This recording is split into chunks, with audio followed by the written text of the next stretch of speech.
After that extraordinary stout that we ended last week with, I said it wouldn't be fair to do another.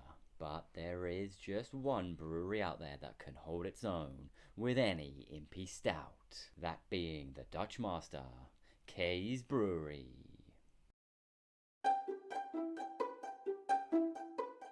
Based in the historical city of Middlesbrough, Bubba Kees started out life as a home brewer before taking the reins at local brewery Caramel.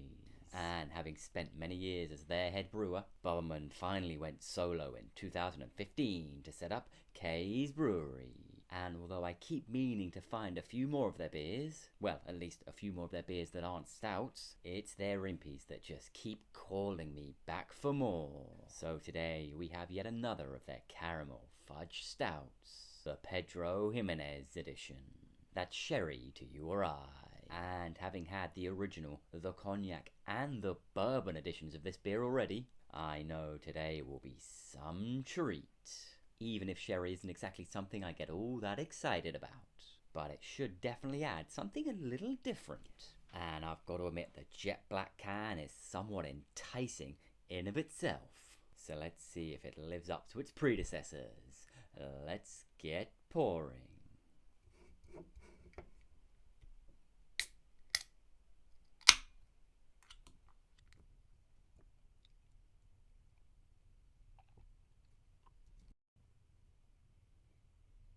So it is, of course, very sweet on the nose. You're getting those caramel and those fudgy notes right up top.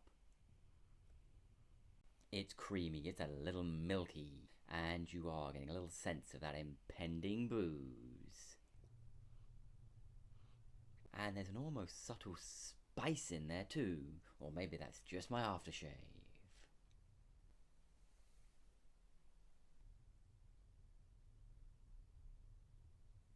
So I tell you what, it is quite wine-like right up top.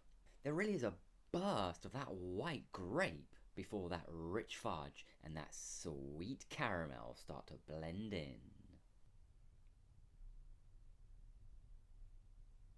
I gotta admit, right up top, it really does have that sweet and dry sherry feel to it. And those notes are persistent throughout.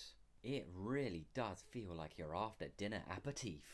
Or, something your nan would enjoy. And in fairness, I probably could have taken it out of the fridge a little earlier, as they themselves claim 11 degrees is its optimal temperature.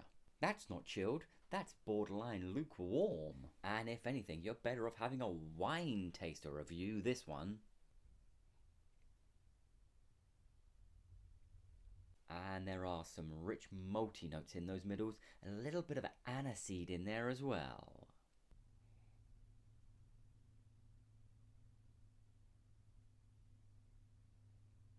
And now we're down into the beer, and the beer's got to probably its optimal temperature. It is those winey grape notes that are still dominating those top notes. But there is an almost subtle creaminess, an almost coconut note just in behind. And then we blend into an almost rich raisin and a subtle aniseed into the finish, which does have a lingering feel of booze about it. And to be fair, at 11%, it has every right to. It's not just that raisin, but there's a little more dried fruit notes you're picking up now. Getting a subtle prune in there as well. And maybe even figgy notes, which are balancing quite nicely now off those top grapey notes. And sadly, that fudge and caramel have remained ever so subtle throughout. So sherry really was the theme of the day. It kicks off with that huge, dry and sweet, grapey wine note. There are some subtle fudgy notes and a subtle creamy caramel, but they are very, very subtly tickling away in the background, as it really does have the feel for something your nan would have at Christmas. And that wine grape note maintains dominance throughout.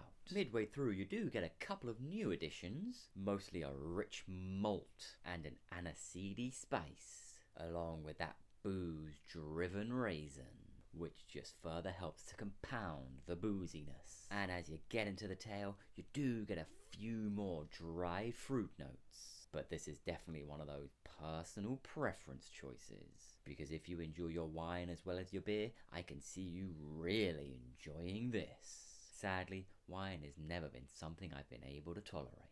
Yes, I love that dry, white grape note you get from, say, the Nelson Sauvin. That's about as much of the vino as I can handle.